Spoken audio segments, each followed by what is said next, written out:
Hello everyone, welcome to our new session of KCC tutorials. मुलांनो, आज आपण इयत्ता 10वीच्या इतिहास व राज्यशास्त्र या पुस्तकातील राज्यशास्त्राचा तिसरा पाठ राजकीय पक्ष हा शिकणार आहोत. व्हिडिओ स्टार्ट करण्याआधी एक रिक्वेस्ट आहे की आपल्याला जर आमचे व्हिडिओज आवडत असतील, त्याचा फायदा होत असेल तर याला जास्तीत जास्त लाईक, शेअर व कमेंट करा आणि आमच्या चॅनलला सबस्क्राईब करा. चला तर मग सुरू करूयात आपला पाठ. राजकीय पक्ष. भारतामध्ये वेगवेगळे जे राजकीय पक्ष आहेत, या राजकीय पक्षांविषयी आपण अभ्यासणार आहोत या पाठात. मागील पाठात आपण संविधानाची वाटचाल आणि निवडणूक प्रक्रियेचे स्वरूप समजून घेतले आहे. निवडणूक प्रक्रिया कशी होते, निवडणूक आयोगाची कामे काय आहेत, त्यानंतर संविधानाची वाटचाल कशी झाली हे पहिल्या पाठात आपण अभ्यासलं आहे. दुसऱ्या पाठात निवडणूक प्रक्रियांचा अभ्यास केला आहे. निवडणूक आयोगाची कामे काय आहेत हे आपण पाहिलं होतं. त्यानंतर आता राजकीय पक्षाविषयी माहिती आपण या पाठात घेणार आहोत. सामान्य जनता, लोकशाही, प्रतिनिधित्व आणि निवडणुका या सर्वांना जोडणारा सर्वात महत्त्वाचा दुवा म्हणजे राजकीय पक्ष असतो. आपण राजकारणाविषयी जे ऐकतो अथवा वाचतो ते बरेचसे पक्षाशी संबंधित असते. राजकीय पक्षांचे अस्तित्व सर्व लोकशाही व्यवस्थांमध्ये असते. सर्व लोकशाहीच्या व्यवस्था आहेत त्या सर्व ठिकाणी राजकीय पक्ष असतात. राजकीय पक्ष म्हणजे काय तर राजकीय पक्ष हे वेगवेगळे जे लोकप्रतिनिधी असतात त्यांचा मिळून बनतो. जे उमेदवार निवडणुकीसाठी उभारतात त्यांचा हा राजकीय पक्ष असतो. किंबहुना लोकशाहीमुळे राजकीय पक्ष सत्तेसाठी स्पर्धा करतात. प्रस्तुत पाठात आपण भारतातल्या राजकीय पक्ष पद्धतीची ओळख करून घेणार आहोत. भारतात अनेक राजकीय पक्ष आहेत. राजकीय पक्ष, त्यानंतर राष्ट्रीय पक्ष, प्रादेशिक पक्ष असे अनेक त्यानंतर वेगवेगळे प्रकार आहेत. राजकीय पक्ष म्हणजे राज्यस्तरीय पक्ष आणि मग राष्ट्रीय पक्ष म्हणजे काय तर 4पेक्षा अधिक राज्यामध्ये जे सक्रिय असतात अशा राजकीय पक्षांना राष्ट्रीय पक्ष असे म्हणतात.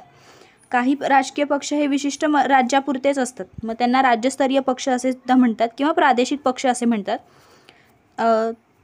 त्यानंतर अपक्ष. अपक्ष म्हणजे काय की कोणत्याही राजकीय पक्षात सहभागी जर व्हायचं नसेल तर अपक्ष पद्धतीने अपक्ष म्हणूनही निवडणूक लढवता येते, त्याला अपक्ष उमेदवार असे म्हणतात.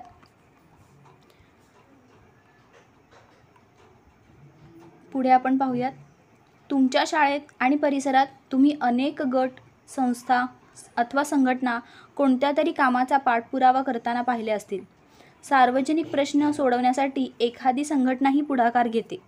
विविध चळवळींच्या आंदोलनाविषयीही तुम्ही वाचता. याचा अर्थ असा की समाजात ज्या प्रकारे गट, संस्था, चळवळी सक्रिय असतात त्याच प्रकारे राजकीय पक्षही निवडणुका लढवण्यात पुढाकार घेताना आपल्याला दिसतात. समाजातील अन्य संस्था, संघटना व राजकीय पक्ष यांच्यात फरक आहे. राजकीय पक्ष हे सुद्धा सामाजिक संघटनाच असतात. ज्या प्रकारे अनेक संस्था किंवा संघटना कार्य करतात, सामाजिक कार्य करतात, त्याचप्रमाणे राजकीय पक्षसुद्धा सामाजिक कार्य करत असतात. राजकीय पक्ष हे सुद्धा सामाजिक संघटनाच असतात, परंतु त्यांची उद्दिष्टे व कार्यपद्धती मात्र वेगळी असते. या पार्श्वभूमीवर आपल्याला असे म्हणता येईल की राजकीय सत्ता प्राप्त करण्यासाठी जेव्हा लोक एकत्र येऊन निवडणूक प्रक्रियेत सहभागी होतात तेव्हा त्या संघटनांना राजकीय पक्ष असे म्हटले जाते. राजकीय पक्ष म्हणजे काय तर सामाजिक कामे केली जातात, समाजासाठी कामे केली जातात, पण निवडणूक प्रक्रियेत सहभागी सुद्धा होता येतं. त्यांना अशा संघटनांना राजकीय पक्ष म्हटले जाते. राजकीय सत्ता प्राप्त करण्यासाठी जेव्हा लोक एकत्र येऊन निवडणूक प्रक्रियेत सहभागी होतात तेव्हा त्या संघटनांना राजकीय पक्ष असे म्हटले जाते. राजकीय पक्ष म्हणजे निवडणूक लढवून ती जिंकण्यासाठी व त्यानंतर सत्ता मिळवून आपल्या पक्षाचे शासन स्थापन करणाऱ्या लोकांचा गट होय. राजकीय पक्षांची काही ठळक वैशिष्ट्ये आता आपण पाहणार आहोत. पुढीलप्रमाणे सांगता येतील. राजकीय पक्षांची वैशिष्ट्ये काय आहेत तर पहिलं त्यांचं वैशिष्ट्य म्हणजे त्यांचं ध्येय असतं की सत्ता मिळवणे. राजकीय पक्षांचा हेतू केवळ निवडणुकांच्या माध्यमातून सत्ता मिळवणे हाच असतो.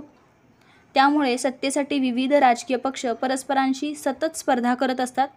अशी स्पर्धा करण्यात अयोग्य असे काहीच नाही, परंतु स्पर्धेचे स्वरूप हे निकोप असावे. अशा पद्धतीने त्यांचं पहिलं ध्येय असतं. वेगवेगळे जे राजकीय पक्ष आहेत त्यांचं पहिलं ध्येय काय असतं तर स्पर्धा करणे आणि सत्ता मिळवणे, परंतु ही स्पर्धा निकोप स्वरूपाची असावी. त्यानंतर हे विचारसरणीचा आधार हे वैशिष्ट्य असतं. प्रत्येक राजकीय पक्ष काही धोरणांचा, विचारांचा पुरस्कार करणारा असतो. त्यांचं एक मत असतं, उद्देश असतं, त्या विचारांचा पुरस्कार करणारा तो पक्ष असतो. सार्वजनिक प्रश्नांबाबत पक्षांची एक विशिष्ट भूमिका असते.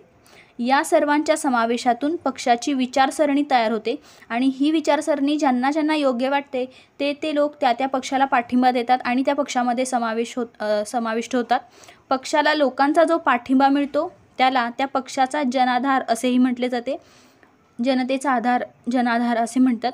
आधुनिक काळात सर्वच राजकीय पक्षांची विचारसरणी सारखीच दिसते. त्यामुळे पक्षांमध्ये विचारसरणीवर आधारित फरक करणे आता अवघड झाले आहे. प्रत्येकाचीच विचारसरणी आपल्याला एकच जाणवून येते आणि त्यामुळे मग त्यांच्या विचारसरणीवर आधारित असे फरक जास्त जाणवत नाहीत. त्यानंतर पक्ष कार्यक्रम.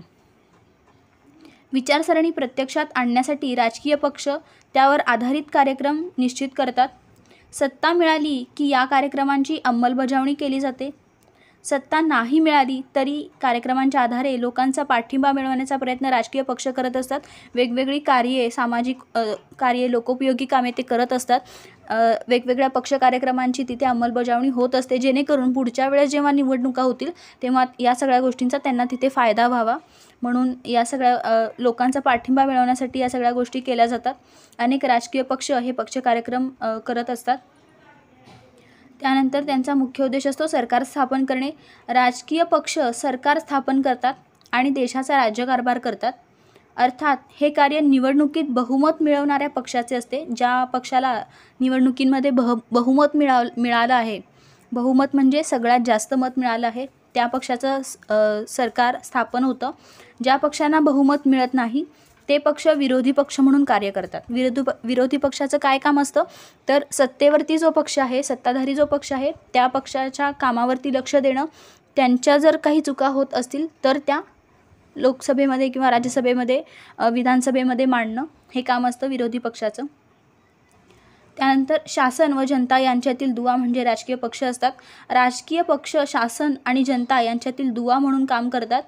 जनतेच्या मागण्या आणि गाऱ्हाणी शासनापर्यंत पोहोचवण्याचे कार्य राजकीय पक्ष करतात, तर शासन पक्षांमार्फत आपल्या धोरण कार्यक्रमांना पाठिंबा मिळवण्याचा प्रयत्न करते. त्यानंतर वर्तमानपत्रातील या बातम्यांमधून तुम्हाला काय समजलं ते थोडक्यात सांगायचं आहे. वर्तमानपत्रामध्ये या 2 बातम्या आल्या आहेत, त्यावरती विचार करून तुम्हाला सांगायचं आहे. सत्ताधारी पक्षाच्या विरोधात सर्व विरोधी पक्षांची मुंबईत बैठक झाली आणि शेतकऱ्यांचे प्रश्न हाती घेणार असं त्यांचं मत आहे.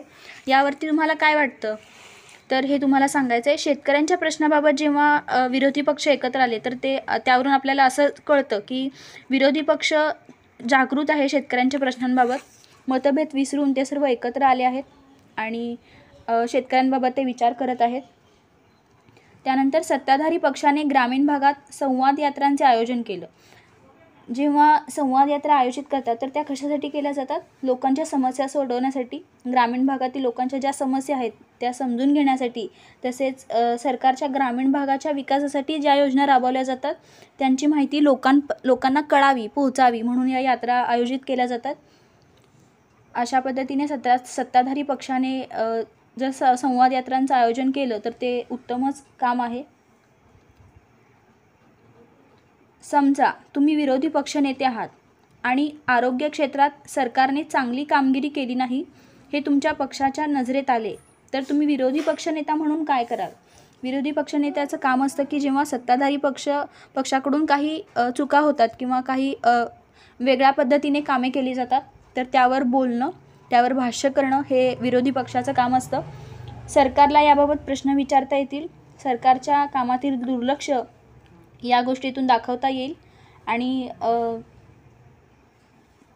या सगळ्या गोष्टी आपल्याला विरोधी पक्षनेता म्हणून करता येतील.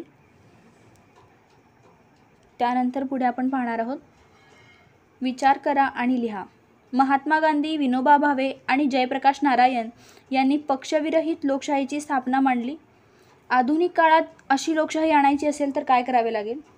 जर पक्षविरहित लोकशाही आणायची असेल, पक्षविरहित लोकशाही म्हणजे काय तर कोणताही पक्ष इथे नसणार, असं करायचं असेल तर काय करावं लागेल?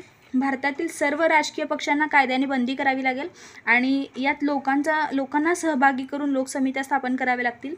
जर पक्षविरहित लोकशाही भारतामध्ये सुरू करायची असेल तर?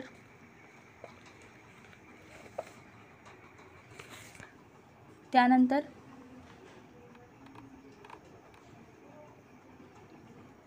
भारतातील पक्षपद्धतीचे बदलते स्वरूप आता आपण पाहणार आहोत. स्वातंत्र्योत्तर काळात काँग्रेस हा एक प्रबळ पक्ष होता. काही अपवाद वगळता केंद्र व राज्य पातळीवर या पक्षाला बहुमत होतं. भारतातील राजकारणावर या पक्षाची पकड होती. म्हणून या काळातील पक्षपद्धतीचे वर्णन एक प्रबळ पक्षपद्धती असे केले जाते. एकच पक्ष ज्याला बहुमत मिळालं असा होता, त्यामुळे त्याला प्रबळ पक्ष असे म्हटलं जायचं. राजकारणावर या पक्षाची पकड होती आणि बहुमतसुद्धा या पक्षाला होतं, काँग्रेस या पक्षाला. एक प्रबळ पक्षपद्धतीला 1977 आव्हान दिले गेले. हे आव्हान काँग्रेसेतर पक्षांनी एकत्र येऊन दिले. काँग्रेस हा खूप मोठा आणि प्रबळ पक्ष होता. मग काँग्रेस सोडून जे इतर पक्ष होते, काँग्रेसेतर पक्ष, या सगळ्यांनी एकत्र येऊन 1977 या प्रबळ पक्षपद्धतीला आव्हान दिलं. 1990च्या लोकसभा निवडणुकांनंतर राजकारणात एकाच पक्षाचे वर्चस्व असणे ही बाब संपुष्टात आली. आव्हान दिलं म्हणजे काय केलं तर त्यांनी त्यांच्या विरोधात निवडणुका लढवल्या आणि मग एकपक्ष पद्धती संपुष्टात आली. 1990च्या ज्या लोकसभा निवडणुका झाल्या 1989च्या, त्या निवडणुकांनंतर एकाच पक्षाचं वर्चस्व असणं राजकारणामध्ये ही बाब संपुष्टात आली आणि त्यानंतरच्या काळात अनेक पक्षांनी एकत्र येऊन आघाडीचे शासन स्थापन करण्यास सुरुवात केली. आघाडीचे शासन म्हणजे ज्याला बहुमत मिळाले आहे असा पक्षाची सत्ता येते. आघाडी सरकार स्थापन करण्याचे प्रयोग भारतीय जनता पक्ष व काँग्रेस या दोन्ही पक्षांनी केले. आघाडी शासनातून अस्थिरता निर्माण होते हा समज आपल्या देशातील पक्षपद्धतीने खोटा ठरवला.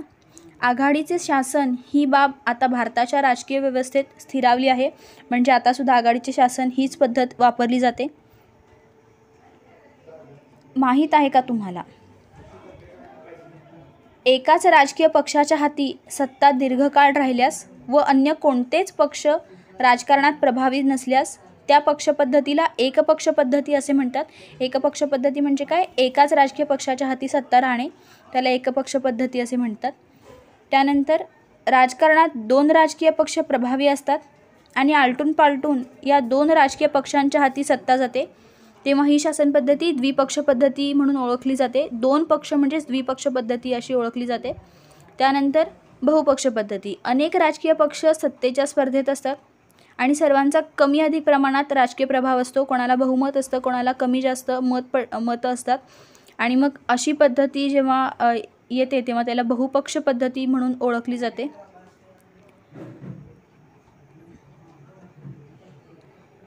राजकीय पक्षांच्या प्रमुख 2 आघाड्या इथे दिल्या आहेत. त्यातील घटक पक्ष शोधा व त्यांची नावे लिहा. राष्ट्रीय लोकशाही आघाडी NDA आणि संयुक्त पुरोगामी आघाडी UPA. राष्ट्रीय लोकशाही आघाडी NDA म्हणजेच काय तर हे जे आहे NDA हा 1998 साली भारतीय जनता पक्षाने त्यांच्यासारख्या विचारांचा म्हणजे समविचारी जे पक्ष होते त्या 12 पक्षांना एकत्रित करून हा पक्ष स्थापन केला NDA. NDA ही भारतातील समवैचारिक राजकीय पक्षांची एक आघाडी आहे. यामधील घटक पक्ष कोणते आहेत तर BJP, शिवसेना, वेगवेगळे जे मित्रपक्ष आहेत भारतीय जनता पक्ष, BJP म्हणजे भारतीय जनता पक्ष, शिवसेना, त्यानंतर तेलुगू देसम आणि मित्रपक्ष या वेगवेगळे घटक पक्ष या पक्षामध्ये आहेत. त्यानंतर संयुक्त पुरोगामी आघाडी म्हणजेच UPA, युनायटेड प्रोग्रेसिव्ह अलायन्स, आणि NDA म्हणजेच काय तर NDAचा लॉंग फॉर्म आहे नॅशनल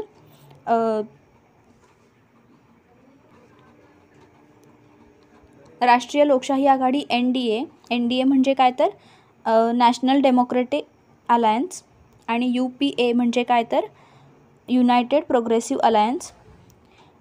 देशातील 8 राज्यांमधील 19 जागांवर झालेल्या ज्या राज्यसभा निवडणुका आहेत त्यातील 8 जागा जिंकून NDA हा सर्वात मोठा पक्ष म्हणून उदयास आला आहे. आणि UPA म्हणजेच युनायटेड प्रोग्रेसिव्ह अलायन्स, याला मराठीत संपुआ असे म्हणतात. या आघाडीचे नेतृत्व भारतीय राष्ट्रीय काँग्रेस हा पक्ष करतो UPAचे. आणि भारतीय राष्ट्रीय काँग्रेस हा 2004च्या निवडणुकीच्या दरम्यान या UPAची स्थापना झाली. यामधील घटक पक्ष कोणते आहेत तर तृणमूल, त्यानंतर राष्ट्रीय काँग्रेस, राष्ट्रवादी काँग्रेस आणि इतर मित्र पक्ष, हे सगळे घटक पक्ष आहेत UPAचे. त्यानंतर आता आपण पुढे पाहणार आहोत, हेही जाणून घ्या. राष्ट्रीय पक्ष आणि प्रादेशिक पक्ष कोणाला म्हणायचं हे आता आपण पाहूयात. राष्ट्रीय पक्ष आणि प्रादेशिक पक्ष कोणाला म्हणायचं. राष्ट्रीय पक्ष म्हणून मान्यता मिळवण्यासाठी निवडणूक आयोगाने स्पष्ट केलेल्या पुढील निकषांची पूर्तता व्हावी लागते. राष्ट्रीय पक्ष म्हणून जर बनायचं असेल किंवा राष्ट्रीय पक्ष तयार करायचा असेल तर वेगवेगळ्या निवडणूक आयोगाने जे निकष दिले आहेत त्यांची पूर्तता करावी लागते. 4 किंवा अधिक राज्यांमध्ये लोकसभा किंवा विधानसभेच्या मागील निवडणुकीत किमान 6% वैध मते मिळवणे आवश्यक असते. तसेच मागील निवडणुकीत कोणत्याही राज्यातून अथवा राज्यांमधून किमान 4 सदस्य लोकसभेवरती निवडून आले पाहिजेत. हा पहिला आणि महत्त्वाचा निकष आहे. किंवा एकूण लोकसभा मतदारसंघाच्या किमान 2% मतदारसंघांमधून तसेच किमान 3 राज्यांमधून उमेदवार निवडून येणं आवश्यक असतं. कमीत कमी 3 राज्यांमधून हे उमेदवार निवडून आले पाहिजेत किंवा एकूण लोकसभा मतदारसंघ जेवढे आहेत त्या मतदारसंघाच्या 2% मतदारसंघातून उमेदवार निवडून आले पाहिजेत. हा दुसरा निकष आहे. त्यानंतर प्रादेशिक किंवा राज्य पातळीवरील पक्ष म्हणून मान्यता मिळवण्यासाठी काय निकष आहेत ते पुढील प्रमाणे आहेत. पहिला आहे, लोकसभा किंवा विधानसभेच्या मागील निवडणुकीत किमान 6% मते मिळवणे आणि किमान 2 सदस्य विधानसभेवर निवडून येणे आवश्यक असते. 6% मतदान त्यांना मिळालं पाहिजे किंवा 2 सदस्य हे विधानसभेवर निवडून आले पाहिजेत.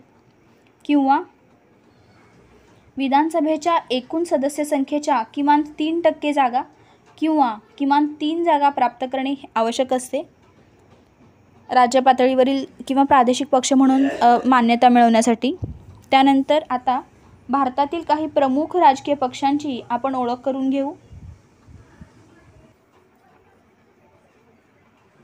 भारतातील काही राजकीय पक्षांची आपण आता ओळख करून घेणार आहोत.